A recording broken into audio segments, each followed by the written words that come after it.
so we are at revolving sushi spot for dinner before I go and do my grind vlog session with all you can eat sushi is usually the biggest thing here, but this is the second conveyor belt sushi spot that opened up in the Centennial area. And you basically just pick out all your food. Oh, and there's a little robot that comes by and drops off any orders that you make. So that's pretty cool too.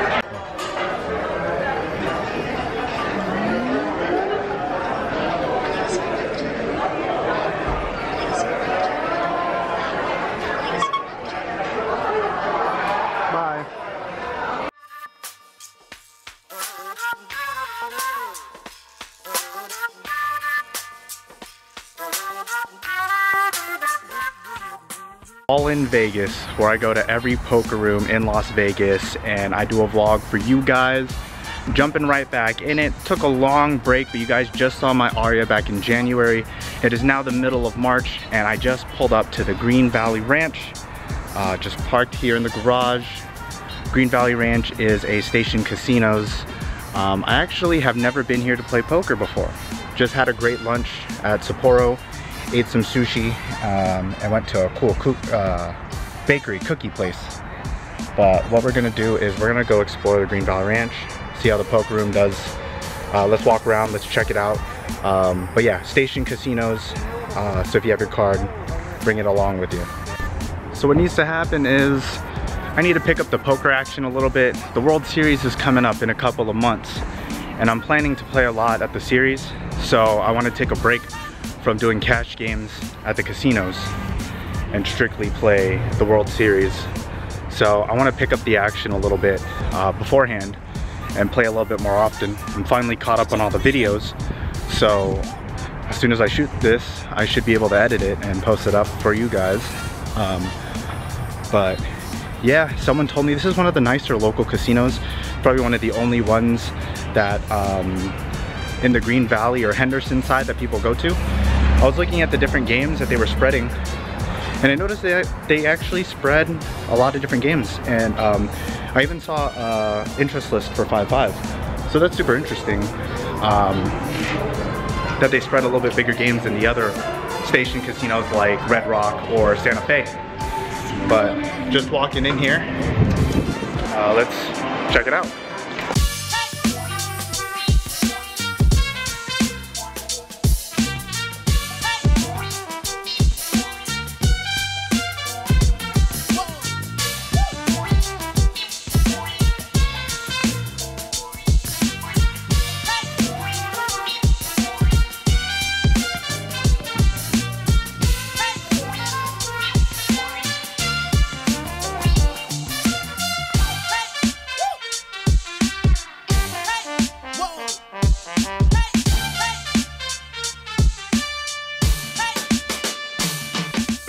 Mid-session update. What a disaster first hour. So not a lot of things, not a lot of hands except for the first, or except for 2 hands in the first orbit. So this is the very first hand that I got dealt into the session. I'm on the button. I bought in for $200. Player under the gun makes a raise to $25. Very first raise. I don't know what the dynamic of the table was. I don't know what was going on, but he raised to $25. A player in middle position shoves all in for $500. $500. From $25 to $500. I'm on the button. I look down at sweet, sweet pocket aces. Nothing else to do other than call. Calling this 100% of the time. The under the gun player folds and the flop comes king high. The turn brings a brick and the river brings a king. And the player ends up showing king 10 offsuit. So aces get cracked there. 15-ish minutes later on in the sessions, I am in the big blind. I wake up with pocket sixes. There is a middle position raise to $10. 2 more callers in the cutoff and the button, and I make the call as well. So there are 4 of us to a flop. The flop comes pretty favorable, 6, 9, deuce. checks it over to the original raiser, who bets out $22, folds around to me. I make a standard raise to $60, and he decides to shove all in. Nothing else for me to do but to call. Turn brings an ace, and the river brings a queen, and the other player flips over pocket nines. Set over set. Man. And then after that, the player that opened shoved $500 left, and the player who stacked me set over set also left. So I might ask for a table change when I get back, because I haven't gotten anything in the past hour other than those two hands. I'm in the game for $600 now. Disaster. But on the other hand, Green Valley is a really nice casino. The poker room's super brightly lit. There's TVs everywhere. There's a weird, they have one of those wooden railed tables. Maybe I'll be able to show you guys when I sit down. Very relatively quiet. The dealers are pretty fast. The players are actually decent. They're okay. There are other players that I might want to play with on the other tables. They look like they have a little bit more gamble in them, but my table's a little tough, so let's go back. If I don't get anything, then I'm just going to ask for a table change and see if I can get out of this hole. I'm not tilted. I'm feeling pretty good, so let's do this.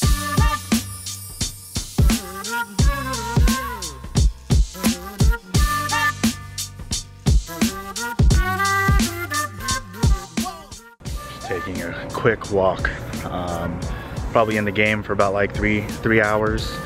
And I did, as soon as I got back, I did ask for a table change, and I got changed to 1-3 table.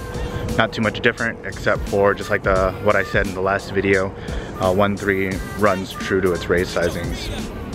So not a lot of going on. I did get into one hand. So there's a raise from under the gun +2 to $15. There was one call to my right, and I decided just to flat call. The initial raiser, actually, he's been a little bit active on the table, and I felt like he was a little bit on tilt. He just lost a big hand prior to that, and I noticed that when he does lose his big hands, he does play a little bit more aggressively in the hand after. So I decided to call instead, only because my image as well. I haven't really been 3-betting. In fact, I've been folding for the past couple of hours. So I was trying to play these jacks a little bit deceptively. I call, and we are just 3 ways to a flop. The flop comes 10-8-6 rainbow. Pretty decent flop for me. The original raiser raises it to $20. The cutoff folds, and I just flat call. The turn is the 8 of spades, so pairs the board. He decides to check, and I decide to check behind just to have him induce like a bluff on the river, depending on the river sizings, get value from other pairs, and sometimes ace high if I do check this turn. And the river brings the 10 of diamonds, so it's a double paired board, and he decides to lead out for $65. I was hoping he was thinking that I wouldn't be able to call off ace high, or maybe he's trying to rep ace high, but I snap it off. Sure enough, he flips over pocket fives. So we take that one down. We're still in the game for, well, since I changed to a 1-3 game, we're in the game for $700. Not too lucky of a situation for us, but nonetheless, I'm still gonna go back in. I'm just taking a walk. I'm gonna go back in, grind it out. I'm feeling pretty good, and hopefully we can get back out of this hole. And yeah, let's grind. Hopefully let's get some good cards. It's hard to play poker without any good cards, but we'll figure it out. We'll get it done.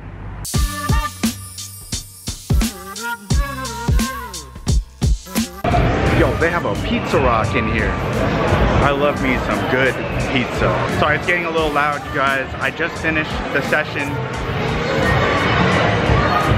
Thumbs down.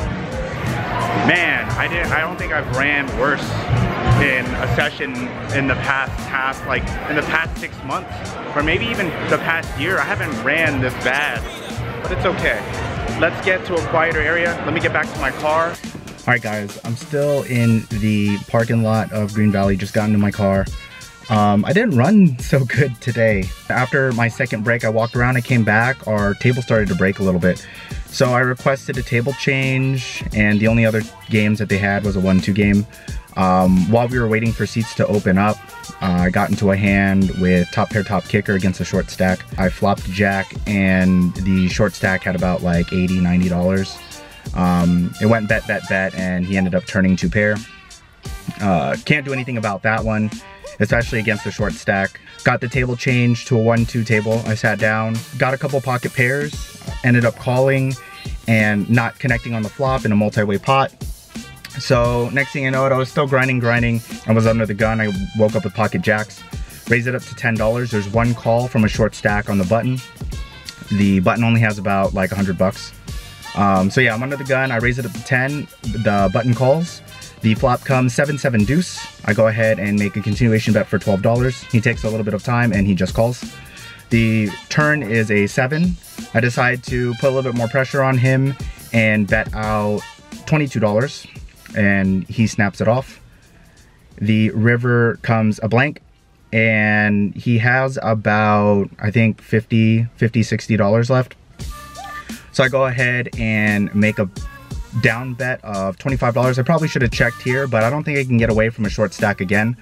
But I made a bet of $30, and he shoves for about 60 something, and I can't fold for that price. So I call, and he had king 7. I don't know what happened, but my audio when I was in the car got all weird in the second half of the video.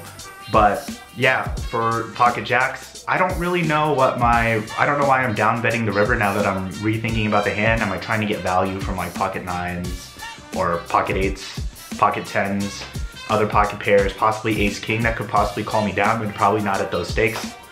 But yeah, I don't know why I'm downsizing. Plus he's a short stack and we had like a pot size bet left.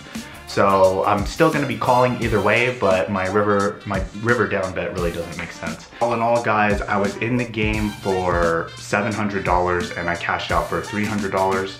As soon as that hand happened with the quads over my pocket jacks, I just got up and I was like, you know what, the 1-2 game wasn't as good. It was actually a lot worse than the 1-3 game that I was playing. So we ended up calling it a day. I think I might have to have a stop loss in the future for the future games. So for the future casinos, maybe I'll limit it to like a 2 buy-in, 2 buy-in loss, depending on what it is. Today I was feeling really good. I wanted to grind it out. I wanted to have a long session, and I felt that I had a small edge against the players I was playing against. But unfortunately, the cards just didn't fall. Even if I was card dead, I was still picking and choosing certain spots to pick up a lot of the blinds and pick up a lot of dead money, and I was able to do that. And my stack was fluctuating, and I did get called on a couple of bluffs on some rivers, but that's okay. They didn't work out that time. Next week we're gonna get back at it. I'm gonna edit these videos. I'm gonna edit this video in the next couple of days. I should be posting it next week, and I'll see how that workload goes. But otherwise, Green Valley Ranch was awesome to play with. The dealers were cool, everyone was chill. The players were a little bit above average. The 1-3 really doesn't play different than the 1-2. And I actually like playing the 1-3 a lot more than when I switched to the 1-2. I'm rambling. I will catch you guys in the next video. As always, if you like what you see, subscribe below, thumbs up, chat with me. I've been meeting a lot of you guys while I've been playing poker on my own time down at the strip. Say hi to me, say what's up, let's chat. But yeah, I appreciate all the support, you guys, and there's more to come, and we're gonna keep at it. We're gonna get out of this run bad, and we're gonna start running good, and we're gonna make some more money, and you know, make it better. So I'll catch you guys in the next one. Peace.